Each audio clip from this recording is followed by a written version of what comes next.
Okay, thanks everybody. It's time for the main event, and as you know, it's our strategic plan strategy presentation. Now I'm presenting this, but I don't for any moment take the credit for it. It has been a club effort.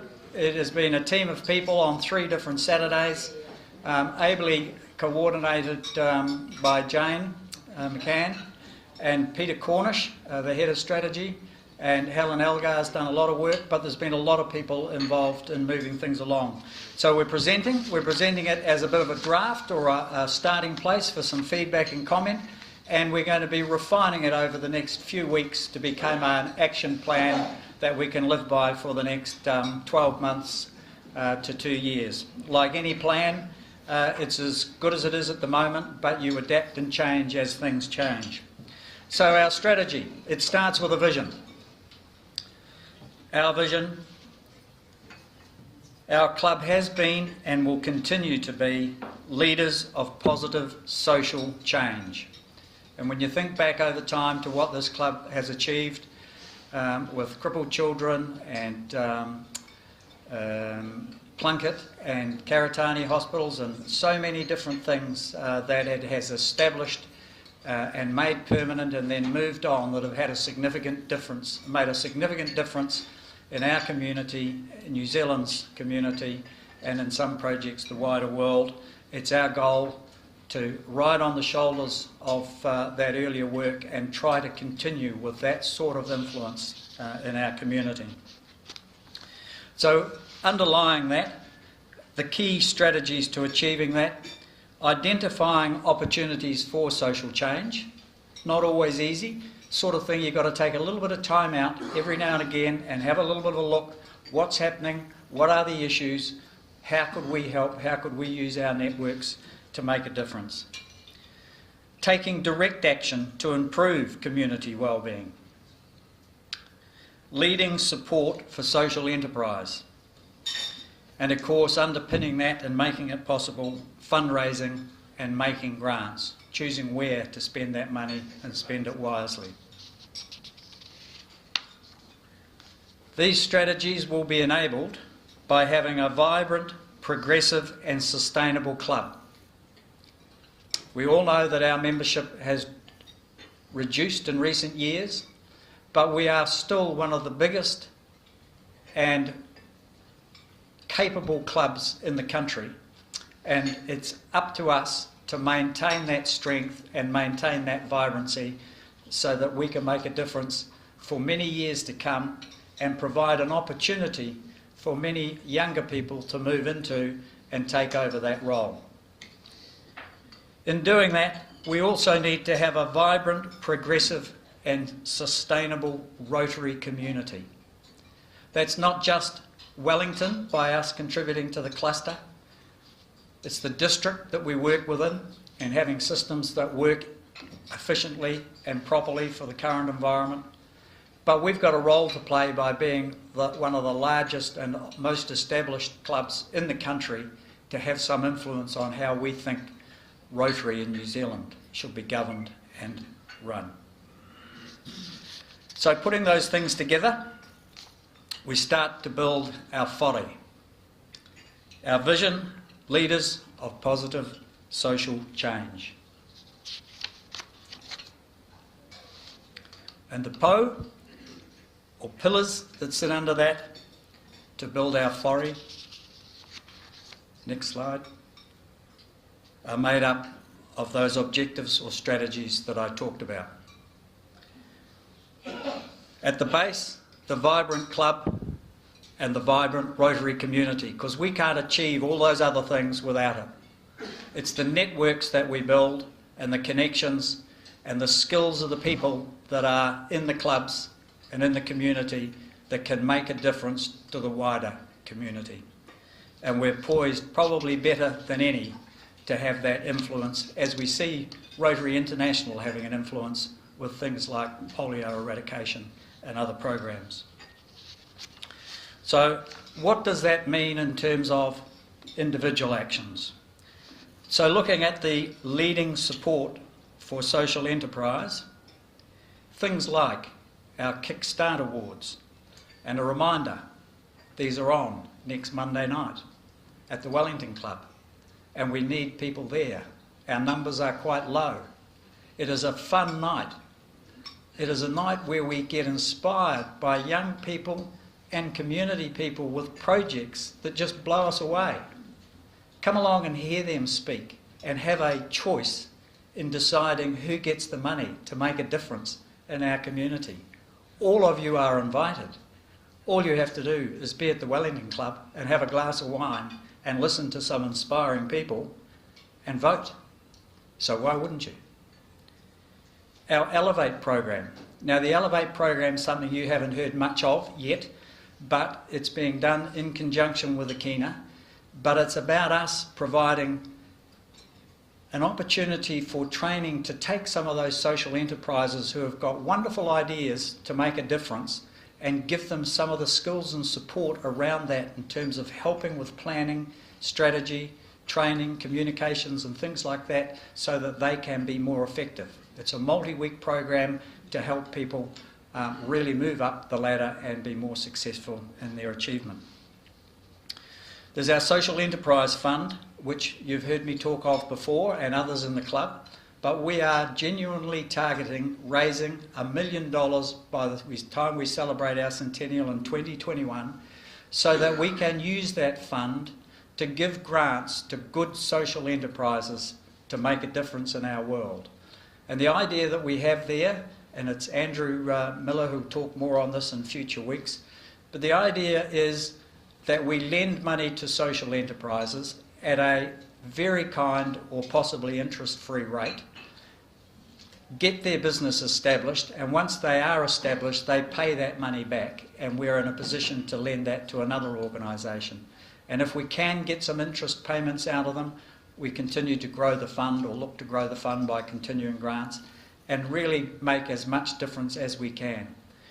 The target is $1 million by 2021. If we exceed that, that's great. It doesn't mean we stop in 2021 because as well as helping social enterprise in New Zealand, ideally we'd like to help social enterprise in the Pacific. So it's just a question of how much traction we get, how keen we are, and keeping our shoulder to the world. We'll also be looking to encourage other clubs to join us on that. It's not just us, it's the end goal that we're after, and anybody that can help us, we will take that help and form a team with them.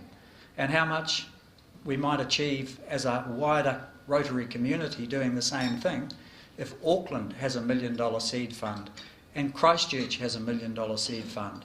How much difference can we make to some of those social enterprises? So that's leading support for social enterprise. Identifying new opportunities for positive social change. Now we've started this for a few years in our forums already in this club. And what we're talking about is not replacing the forum's good, but thinking about what else we can do. And it's also about giving a bit of focus to what our forums are about. But again, I've said, as a club, we have got some wonderfully connected people here that can make a difference, pulling the right people into one room or one lecture hall to make a difference in terms of thrashing a topic round and agreeing a good course of action and getting a plan to make something happen. So there's the forums. I see the Eureka a little bit like that. The Eureka can fall into various buckets. But what are we doing? We're taking young scientists. We're encouraging them to think about turning that science into something that's making a difference in their community, whether it be business, environment or whatever. We're trying to encourage them to think about the skills of how to put together a business plan, but the critical part of all of that with Eureka is bringing those things together and being able to communicate it, and communicate it in a way that it sells to people. And the benefit of that is they'll be able to sell it to people with money to back the idea, to make it happen and make it a reality. And that is a wonderful way of providing opportunities for our scientists and young students to think about what is their passion in science and turning it into something that's really of value to everybody. Using our networks, as I say, to facilitate the discussion and action on key ideas. And we're setting up a little committee whose role it's going to be thinking about what those issues could be and how we could put something together to make a difference. So anybody, as I read these things out, anything that appeals, just put it in the back of your mind and approach and join the team that's working in that area, because that's where you can make a difference. So what does it mean in terms of taking direct action to deliver community wellbeing? Project Hope. We've talked about Project Hope. It's the major international project that we're doing with Auckland, Sydney and Melbourne as part of our 2021 centennial celebrations. It's about getting vaccinations, 3 lots of vaccinations for children in up to 9 countries. We're pretty much sure that we can do the main 4 countries with the money that the Asia Development Bank's coming up with, but we want to raise the extra $5 million so that we can go to the 9 Pacific countries. The idea there is that we can pay for the immunisations in year 1 that the countries can't afford at the moment. It will be delivered through their health systems, through the normal ways. It's just they can't afford those vaccinations. But the goal is, by providing those vaccinations, the money that those economies and health departments and countries will save by hospital beds not being needed in the future years from the vaccinations, the cash flow saved will allow those countries to keep those immunisations going for all children of all generations in the future. It's a wonderful plan, a wonderful opportunity to be part of. And our target around that is raising money, because we don't have to actually be out there doing it, we just have to get them behind to help those that are. But Rotary networks are also going to be an important part of that rollout in the countries, because as we know, even in this country, there is a lot of, I use the word, ill-informed debate about the benefit of vaccination. And some of those countries have the same problems, and it's about having trusted community people in those communities selling the benefits of vaccination that's going to help with some of those programs, and our Rotary network aims to help in some of that communications as well. Project Forest in the heart of Wellington, direct action to deliver community wellbeing. 100,000 native trees planted in our area. A park that's going to be a pleasure to take families and children through, right in the heart of Wellington. Potable water in the Pacific. This is one that our own international committee is trying to develop. We have set up a relationship with Rotary New Zealand World Community Service. We have an organisation called DANS, Disaster Aid New Zealand, that our club is chiefly responsible for, but working with other clubs, fundraising to make money available to put water purification systems into villages in the Pacific. Everything is set up. We have set some money aside in our budget this year. We are ready to go. The only thing that is stopping us now is we have to get specific about the villages and where we're doing it and the projects, and then get them behind that for further fundraising. So watch the space, but that is definitely the area that we are wanting to make progress on now, and get a project that we can be quite specific about and make happen. We did already spend some money from this club and help put some sky hydrants into the Philippines in conjunction with some other clubs internationally. So it's not as if it's new to us, but the initiative in the Pacific is new to us, and we really want to make a difference there. Medical research for the health of the elderly. I think it's fair to say, Karen, you're a long way down the track in terms of sorting something out there with some of the money that comes out of the trust that's got tags to it. Our skilled migrants program. I said before how much this club loves being involved in that program, but making a difference to skilled people that have come to this country. They've got a wonderful set of skills to contribute to our community and to our economy, but through a little bit of language misunderstanding and a few slight cultural issues, have trouble getting in front of somebody for an interview, and when in the interview, having trouble getting their story across properly. And the School Migrants program does a wonderful job at helping give them the confidence and the skills of how to interview in our environment.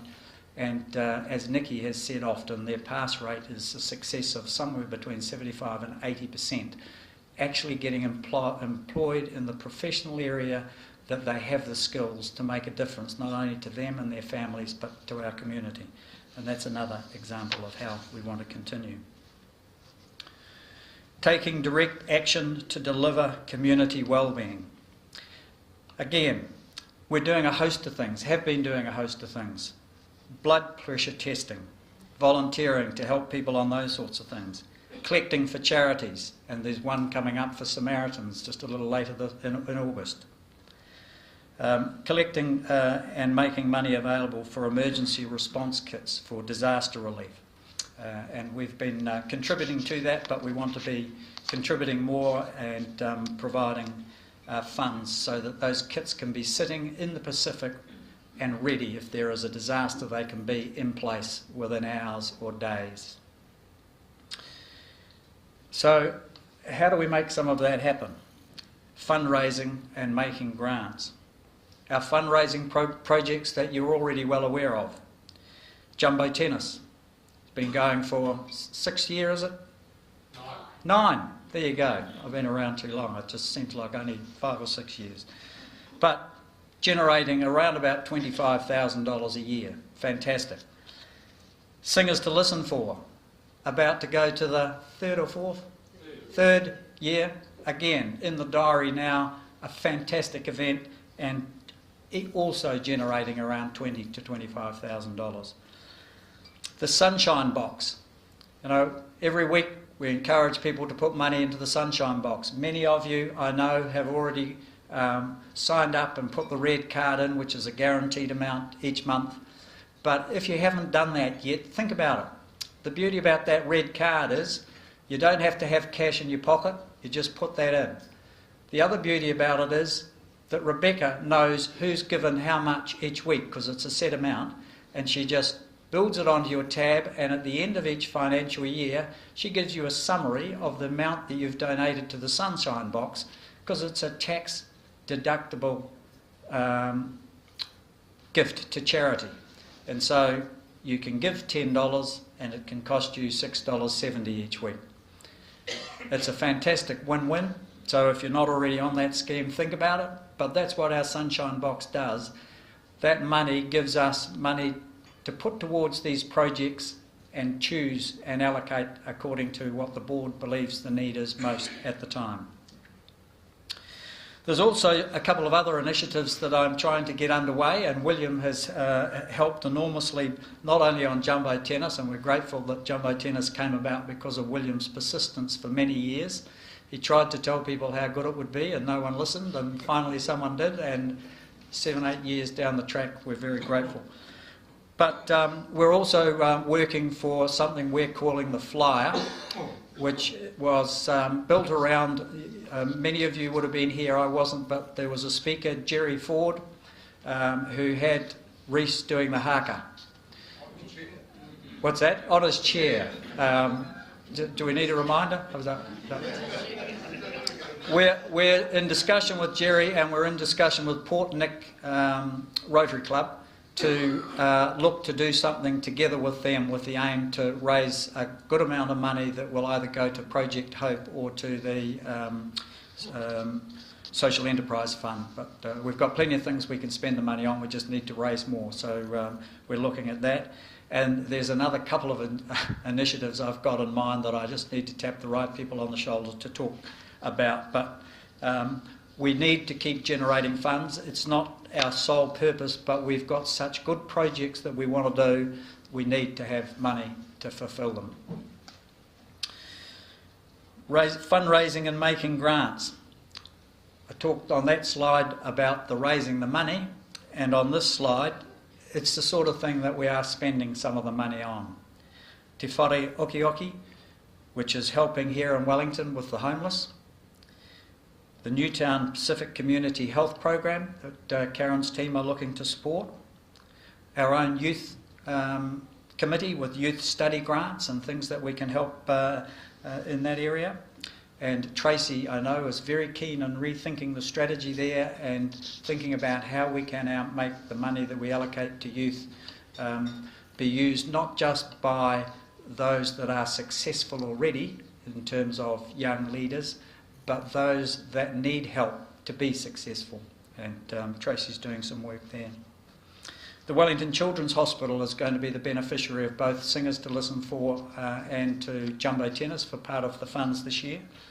And then we have our music awards in the club as well. This is just a subset. There are so many things that the club gives money to and does that can't be covered in a session like this. And I think of the work of the John Eilert Trust, where $170,000 is granted each year across. Where's George? George, how many organisations were recipients last year?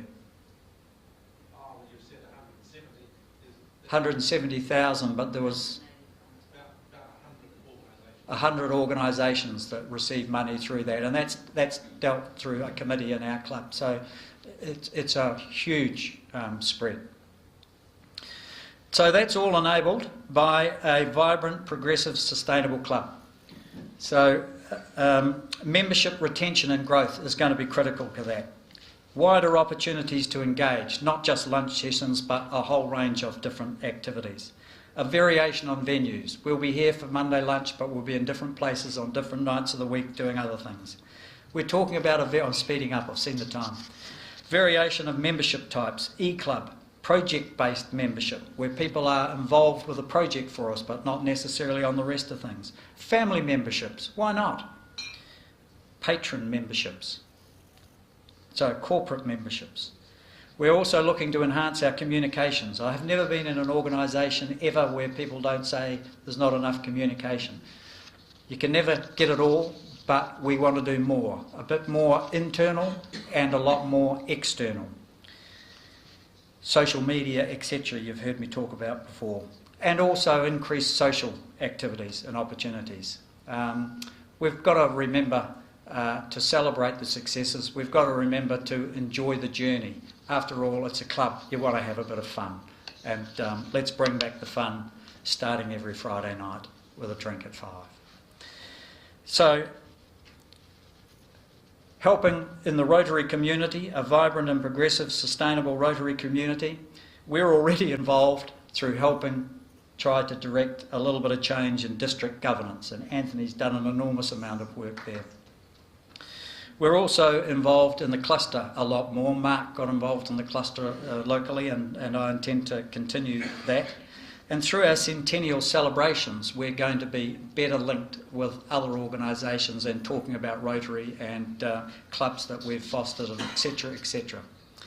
But there's also a national leadership strategy to be worked on, and Anand will be key to that. He's got some ideas and some views on how we could have a little bit more focus to Rotary New Zealand, and I think it's well worth, and we will spend some time trying to influence some change in those areas. So for those that are numbers focused, again, if I was the President, I'd be rushing, telling this speaker to hurry up. Can we get to the next slide? 100,000 trees in the heart of Wellington. Vaccinations for 3 diseases in 9 nations. $1 million of social enterprise. 25 sky hydrant installations by 2021. Plus all of the other grants and forums, etc. So this has been the essence of the plan, not all of the detail. It'll evolve as the year and years unfold and circumstances change. We're going to be crafting it and fine-tuning it in the next few weeks so that it becomes a workable strategy that we can manage to. Then we'll put the plan onto the website and be prepared to revise it as needed. Feel free and open to send me your thoughts and constructive ideas for refinement at any time. It is our plan. It is your plan. Last slide. The committees and projects are key to the success of our plan, and the committee chairs and projects leaders can't do it on their own. Please don't leave it to them. Don't have a meeting that you're a committee of and find out that the chair was the only person that went there. That's not fair on them. We need active communities, committees and project teams with members taking responsibility for subtasks and deadlines. Many of our goals are multi-year. Don't be afraid by the boldness, because we can achieve them. They're multi-year goals. We've just got to get churning away and get the foundations done. We're not going to stop what already works, the Monday lunch, etc. We're just going to try and add. Please consider how you could be involved. It would be much more satisfying and enjoyable for you to be in the game, not just observing the game. So that's it. Thanks. I'd say question time, and by all means, but we're running tight.